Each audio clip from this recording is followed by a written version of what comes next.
Hey there, tech lovers. Welcome back to Keycook Tech.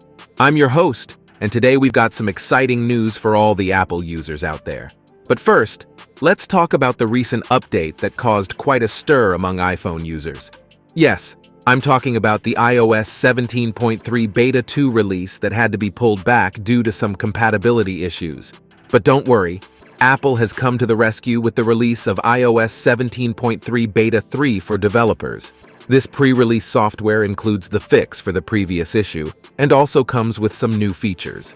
For all the iPhone users, the update also includes stolen device protection, which is an added security feature to keep your device safe in case it gets lost or stolen.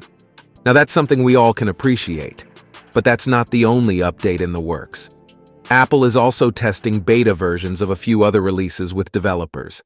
This includes macOS Sonoma 14.3, tvOS 17.3, and watchOS 10.3.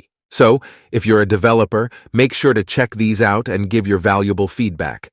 Now, let's switch gears and talk about something that has been making headlines in the tech world. You may have heard about Apple's latest venture, the Apple Vision Pro.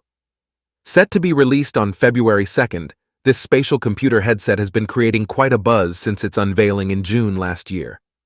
But that's not all, folks. Apple is also taking pre-orders for its Vision OS next week. And the best part? The promised early 2024 release is set to happen in the United States. Exciting stuff, isn't it? So mark your calendars and keep an eye out for these upcoming releases from Apple. That's all for today, folks. Make sure to hit that like button and subscribe to our channel for more tech updates. This is Keycook Tech, signing off. Stay tuned for more tech news.